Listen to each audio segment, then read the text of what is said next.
నమస్కారం. నేను దైవజ్ఞ కింతాడ యోగానందాచార్య సిద్ధాంతి, శ్రీ సత్యనారాయణ జ్యోతిషాలయం, నరసన్నపేట. ఈరోజు మనం చర్చించుకునేటటువంటి విషయం తిరుమల శ్రీనివాసుడు అప్పు ఎంత. తిరుమల శ్రీనివాసుడి అప్పు ఎంత, వెంకటేశ్వర స్వామి వారు కుబేరుడు వద్ద తీసుకున్న అప్పు ఎంత అనేటటువంటి విషయం గురించి శాస్త్ర ప్రమాణమైనటువంటి ఆధారంతో మనం తెలుసుకోవడానికి ప్రయత్నం చేద్దాం. తిరుమల శ్రీనివాసుని వడ్డీ కాసులు వాడని, చేసిన పాపాలను వడ్డీతో సహా స్వీకరిస్తాడని, శ్రీవారు హుండీ ధనాన్ని మొత్తం ఇంకా వడ్డీ రూపంలోనే జమ చేస్తున్నాడని, ఇంకను వడ్డీ కూడా తీర్చలేకపోతున్నాడని, కలియుగాంతానికి అసలు వడ్డీతో కలిపి కుబేరునికి రుణాన్ని తీరుస్తాడని మనందరికీ తెలిసినటువంటి విషయమే. అనేకమైనటువంటి సందర్భాల్లో కొన్ని సినిమాల్లోన వెంకటేశ్వర మహాత్సవం వంటి సినిమాల్లో, వెంకటేశ్వర మహాత్సవం వంటి సినిమాల్లోను, అదేవిధంగా కొన్ని పురాణాల్లోనూ, అలాగే కొంతమంది పండితులు కొన్ని సందర్భాల్లో చెప్పినటువంటి విషయాల ప్రకారంగా మనము శ్రీనివాసుడు అప్పు బాకీ ఇప్పటికీ కుబేరుడికి ఉన్నాడు అనేటటువంటి విషయం మనకు తెలిసింది. అసలు వెంకటేశ్వర స్వామి అంటే శ్రీనివాసుడు కుబేరుని వద్ద తీసుకున్న అప్పు ఎంత అర్థమైందే? అసలు శ్రీనివాసుడు కుబేరుని వద్ద తీసుకున్న అప్పు ఎంత, ఎప్పుడు తీసుకున్నాడు, ఎందుకు తీసుకున్నాడు, ఈ తీసుకున్న అప్పు ఏ విధంగా తీరుస్తున్నన్నాడు అనేటటువంటి విషయం మనం కులాంకుశంగా, పురాణోక్తంగా, పురాణ సంబంధితమైనటువంటి ఆధారాలతో, శాస్త్రీయమైనటువంటి ఆధారాలతో మనం తెలుసుకోవడానికి ప్రయత్నం చేద్దాం. అయితే శ్రీనివాసుడు కుబేరుని వద్ద తీసుకున్న అప్పు ఎంత, ఎప్పుడు తీసుకున్నాడు, ఎందుకు తీసుకున్నాడు, ఎలా తీసుకున్నాడు, ఇందుకు సాక్ష్యం ఏమైనా ఉందా అంటే ఉన్నది అని వ్యాస మహర్షి చేత రచించబడినటువంటి 18 పురాణాల్లో ఒక పురాణమైనటువంటి భవిష్యోత్తర పురాణం అనేటటువంటి పురాణంలో, ఈ భవిష్యోత్తర పురాణం 11వ అధ్యాయంలో ఇప్పుడు మనం చెప్పుకునేటటువంటి విషయం చాలా కులాంకుశంగా వర్ణించబడి ఉంది. భవిష్యోత్తర పురాణం 11వ అధ్యాయంలో శ్రీనివాసుడు కుబేరుని వద్ద తీసుకున్న అప్పెంత, ఎప్పుడు తీసుకున్నాడు, ఆ సంవత్సరం, నెల, రోజు అన్నిటితో సహా ఎప్పుడు తీసుకున్నాడు, ఎంత తీసుకున్నాడు, ఏ విధంగా తీరుస్తానన్నాడు, అందుకు సాక్షులు ఎవరు అనేటటువంటి విషయం అంతా కూడాను ఈ భవిష్యోత్తర పురాణం అనేటటువంటి అష్టాదశ పురాణాల్లో ఒకటైనటువంటి భవిష్యోత్తర పురాణం 11వ అధ్యాయంలో చాలా చక్కగా వివరించబడింది. దానికి సంబంధించినటువంటి వివరణ సాంస్క్రిట్ శ్లోకానికి సంబంధించినటువంటి అర్థంతో కూడినటువంటి, తెలుగు అర్థంతో కూడినటువంటి విధంగా నేను నా బుద్ధికి తోచినటువంటి విధంగా చెప్తాను. ఇక్కడ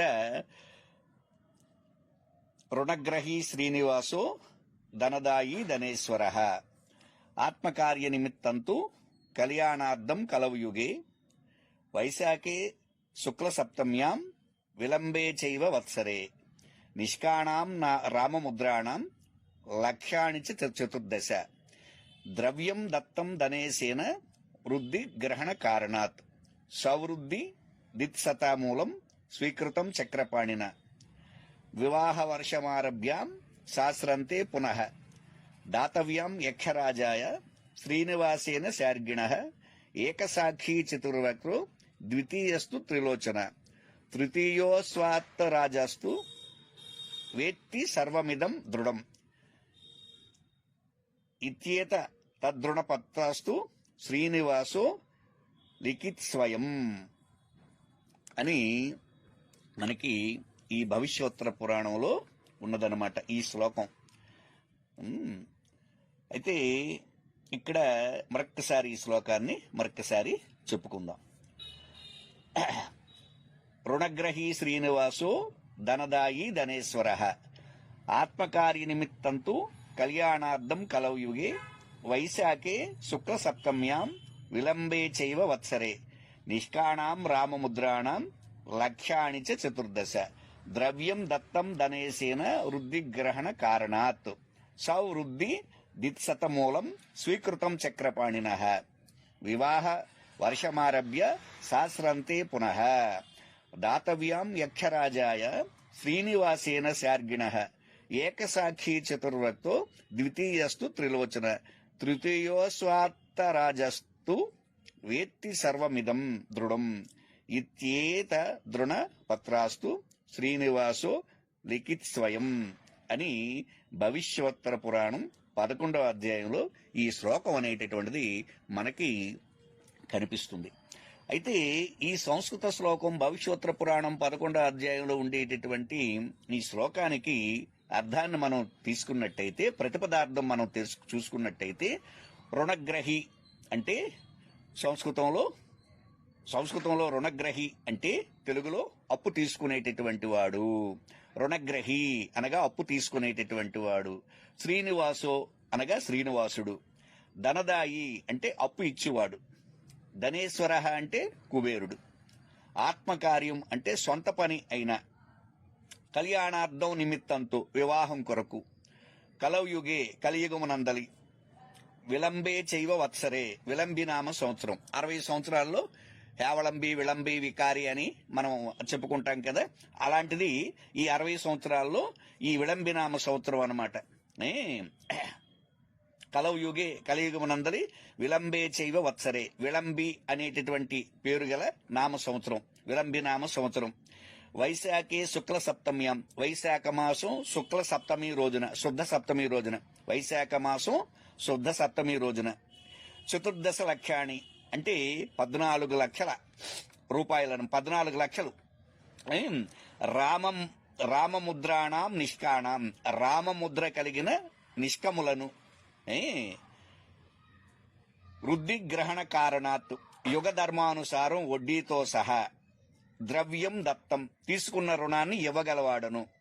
సౌవృద్ధి దిత్సమా మూలం స్వీకృతం ఆ చక్రవడ్డీ సహిత తీసుకున్న మొత్తం రుణాన్ని.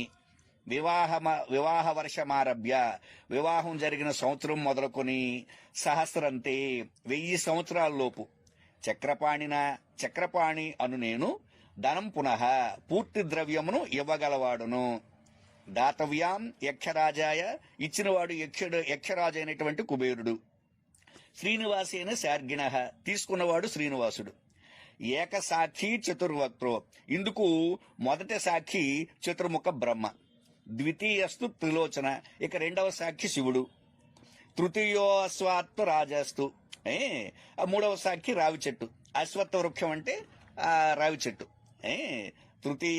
తృతీయో అశ్వత్థ రాజాస్తు మూడవ సాక్ష్యం రావి చెట్టు. వేత్తి సర్వమిదం దృఢం ఈ సమాచారం అంతా దృఢమైనది, యథార్థమైనది. ఇత్యే తదృణ పత్రస్తు ఈ రుణపత్రం శ్రీనివాసో లిఖిత్ స్వయం శ్రీనివాసుడనే నా చేత రాయబడినది. చూసారా ఆ తెలుగు అర్థం ఇంత చక్కగా ఉన్నదనమాట. అయితే ఇంకా విషయం మనం చెప్పుకుందాం.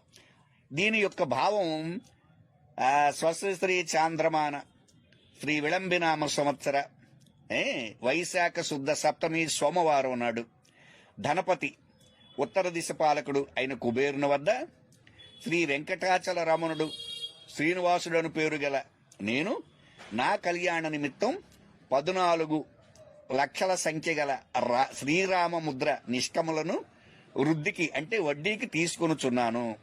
వివాహ వర్షం మొదలు అంటే పెళ్ళైనటువంటి సంవత్సరం నుండి 1000 సంవత్సరముల లోపున రుణం తీర్చే నిర్ణయం.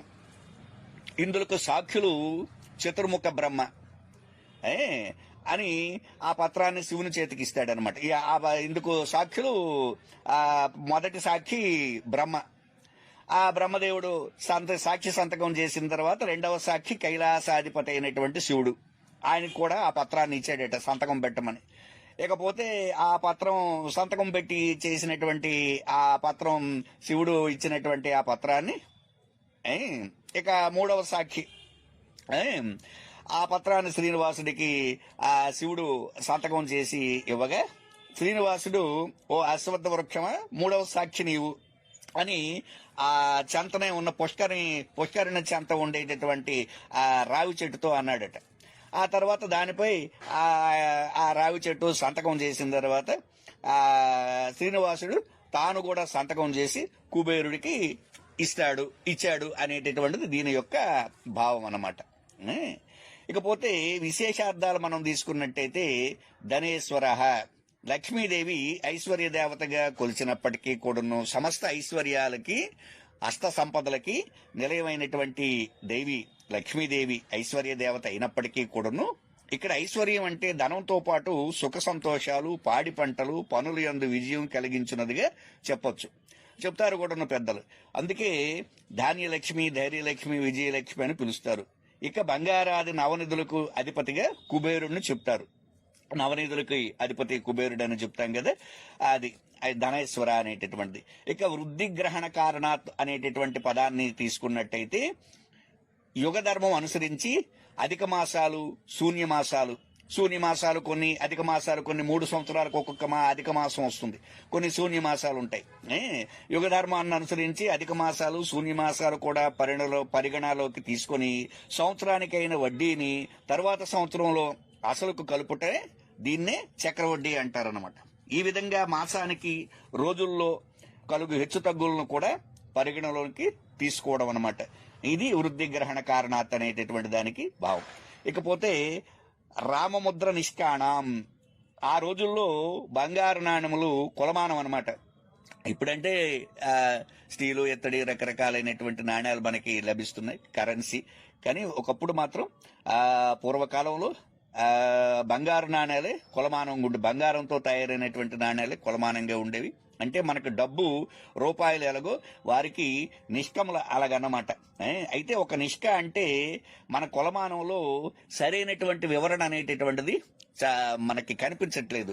నేను అనేకమైనటువంటి గ్రంథాలు చూశాను, కానీ నిష్క అనేటటువంటి దానికి సరైనటువంటి కొలమానం ఇన్ని రూపాయలు, లేకపోతే ఇన్ని వరహాలు, లేకపోతే ఇన్ని కాసులు, ఇన్ని అణాలు అనేటటువంటిది ఎక్కడ మనకి సరైనటువంటి వివరణ కొలమానం అనేటటువంటిది సవివరంగా తెలియలేదనమాట. అయితే ఈ విషయాన్ని విడిచిపెడితే సహస్రంతే అనగా 1000 సంవత్సరాలుగా చెప్పినను అవి 1000 దైవ సంవత్సరాలుగా పరిగణించాలి. మానవులకు 360 సంవత్సరాలు, దేవతలకు 1 సంవత్సరంగా పరిగణిస్తారు. అలాగే 3,60,60,000 మానవ సంవత్సరాలు ఇది కలియుగ వయస్సు. అంటే 4,32,000 అని యథార్థానికి మనకి బలాన్ని ఇస్తుందన్నమాట. చక్రపాణి అంటే పాణి అనగా చెయ్యి, నందు చక్రం సుదర్శనం.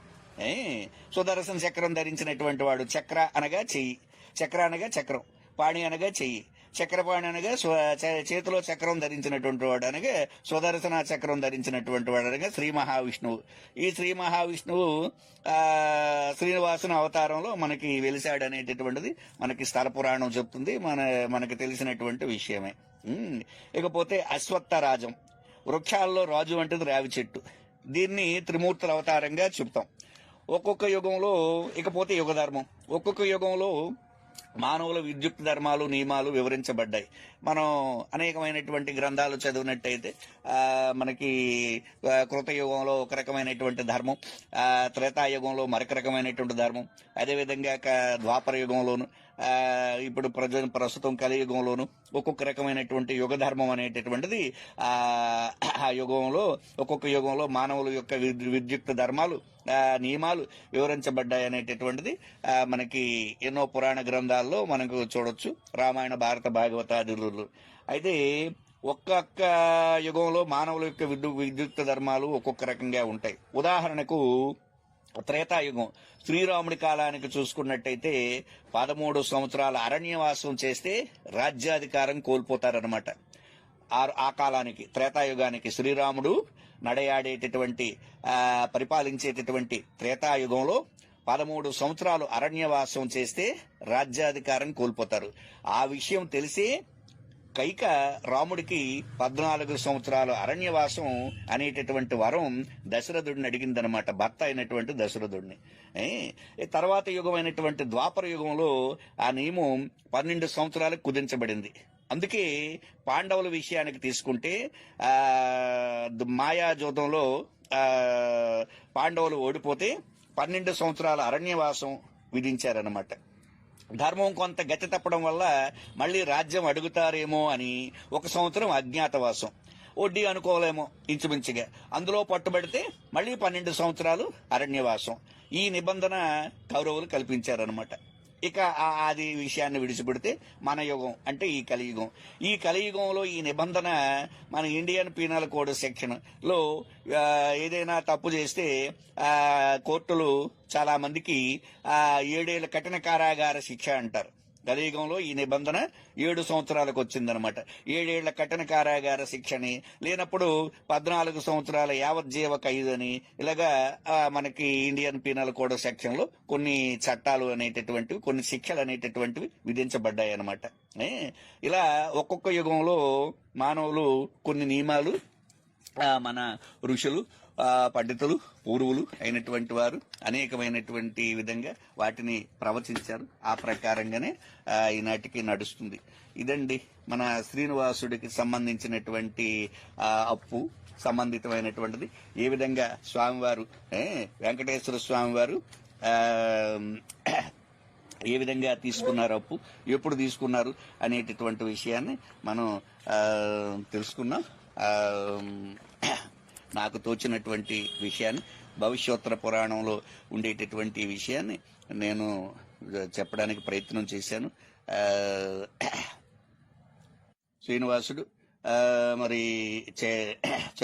విళంబినామ సంవత్సరం వైశాఖ శుద్ధ సప్తమి సోమవారం నాడు ధనాధిపతి ఉత్తర దిశ పాలకుడైనటువంటి కుబేరుని వద్ద తన వివాహ నిమిత్తం ఆయన 14 లక్షల శ్రీరామముద్ర నిష్కాలని వడ్డీకి తీసుకున్నాడు. ఆ ప్రకారంగా కలియుగాంతం వరకు వడ్డీ చెల్లిస్తానని చెప్పి ఆయన దగ్గర వడ్డీకి డబ్బు తీసుకున్నాడు. ఆ విధంగా పద్మావతీ దేవిని వివాహం చేసుకున్నాడు. ఆయన దగ్గర వడ్డీకి డబ్బు తీసుకున్నాడు. ఆ విధంగా పద్మావతీ దేవిని వివాహం చేసుకున్నాడు. చేసుకున్న తర్వాత స్వామివారు తిరుమలలో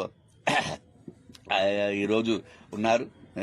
ఆయన భక్తులు చెల్లించేటటువంటి కానుకలు, వెండి, బంగారం, డబ్బు ఇవన్నీ కూడాను ఆయనకి వడ్డీగా చెల్లిస్తున్నాడు అని చెప్పేసి మన పురాణాలు చెప్తున్నాయి. మనం నమ్ముతున్నాం కూడాను. నమ్ముతున్నాం కాదు, నమ్మి తీరాలి.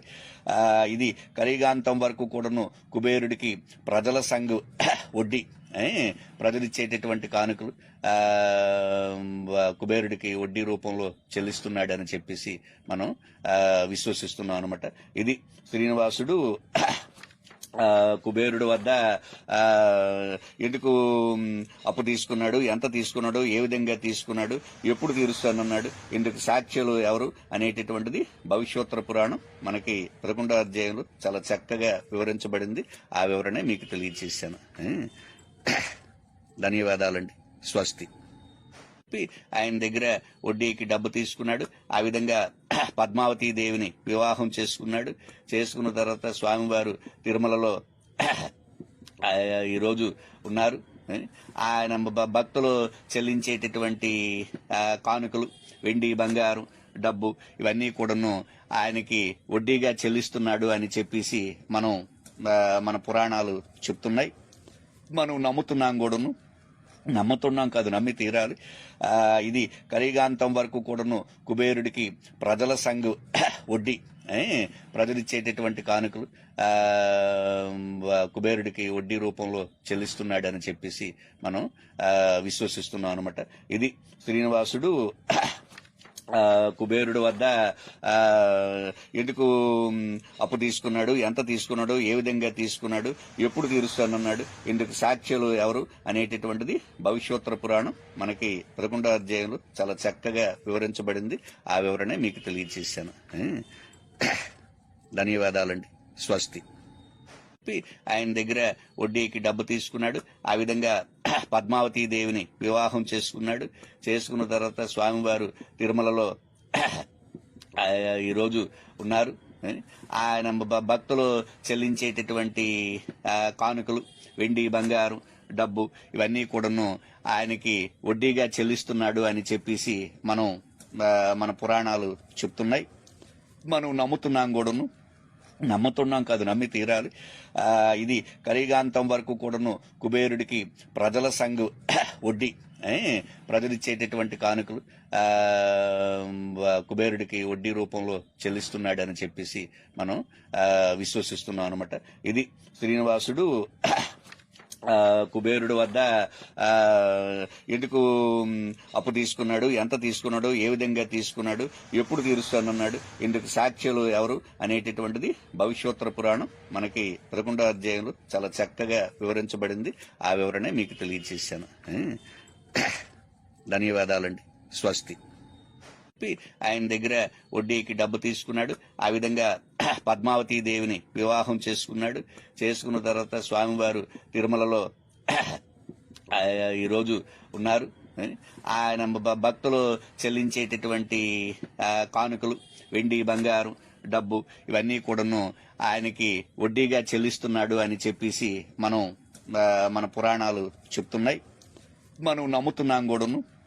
నమ్ముతున్నాం కాదు, నమ్మి తీరాలి.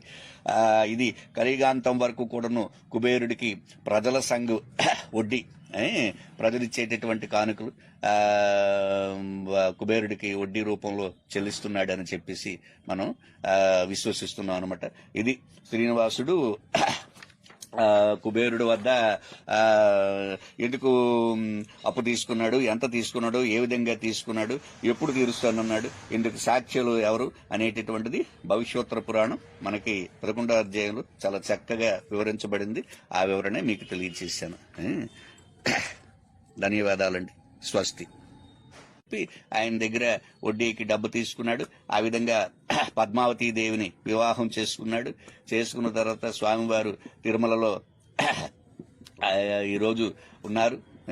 ఆయన భక్తులు చెల్లించేటటువంటి కానుకలు, వెండి, బంగారం, డబ్బు ఇవన్నీ కూడాను ఆయనకి వడ్డీగా చెల్లిస్తున్నాడు అని చెప్పేసి మన పురాణాలు చెప్తున్నాయి. మనం నమ్ముతున్నాం కూడాను. నమ్ముతున్నాం కాదు, నమ్మి తీరాలి.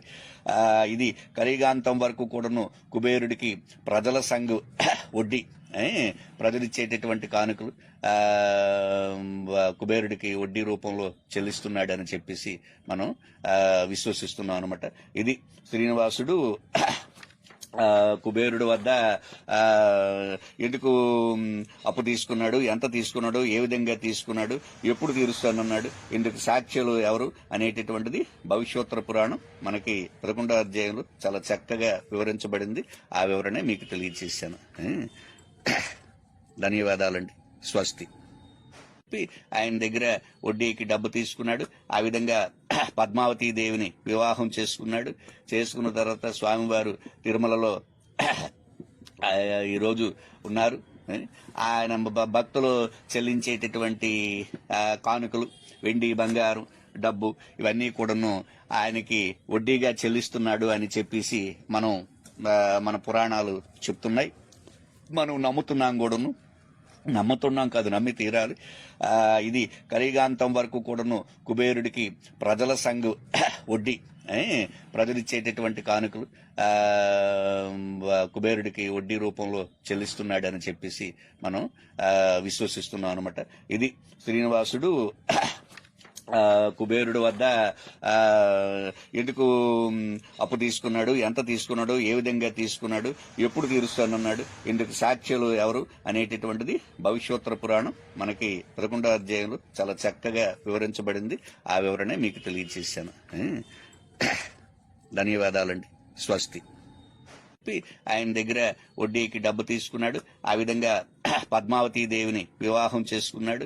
చేసుకున్న తర్వాత స్వామివారు తిరుమలలో ఈరోజు ఉన్నారు. ఆయన భక్తులు చెల్లించేటటువంటి కానుకలు, వెండి, బంగారం, డబ్బు ఇవన్నీ కూడాను ఆయనకి వడ్డీగా చెల్లిస్తున్నాడు అని చెప్పేసి మన పురాణాలు చెప్తున్నాయి. మనం నమ్ముతున్నాం కూడాను. నమ్ముతున్నాం కాదు, నమ్మి తీరాలి. ఇది కలియుగాంతం వరకు కూడాను కుబేరుడికి ప్రజల సంఘ వడ్డీ, ప్రజలు ఇచ్చేటటువంటి కానుకలు కుబేరుడికి వడ్డీ రూపంలో చెల్లిస్తున్నాడు అని చెప్పేసి మనం విశ్వసిస్తున్నాం అనమాట. ఇది శ్రీనివాసుడు కుబేరుడు వద్ద ఎందుకు అప్పు తీసుకున్నాడు, ఎంత తీసుకున్నాడు, ఏ విధంగా తీసుకున్నాడు, ఎప్పుడు తీరుస్తానన్నాడు, ఇందుకు సాక్ష్యాలు ఎవరు అనేటటువంటిది భవిష్యోత్తర పురాణం మనకి 11వ అధ్యాయంలో చాలా చక్కగా వివరించబడింది. ఆ వివరణ మీకు తెలియజేశాను. ధన్యవాదాలండి. స్వస్తి. ఆయన దగ్గర వడ్డీకి డబ్బు తీసుకున్నాడు. ఆ విధంగా పద్మావతీ దేవిని వివాహం చేసుకున్నాడు. చేసుకున్న తర్వాత స్వామివారు తిరుమలలో ఈరోజు ఉన్నారు. ఆయన భక్తులు చెల్లించేటటువంటి కానుకలు, వెండి, బంగారం, డబ్బు ఇవన్నీ కూడాను ఆయనకి వడ్డీగా చెల్లిస్తున్నాడు అని చెప్పేసి మన పురాణాలు చెప్తున్నాయి. మనం నమ్ముతున్నాం కాదు, నమ్మి తీరాలి. ఇది కలియుగాంతం వరకు కూడాను కుబేరుడికి ప్రజల సంఘ వడ్డీ, ప్రజలిచ్చేటటువంటి కానుకలు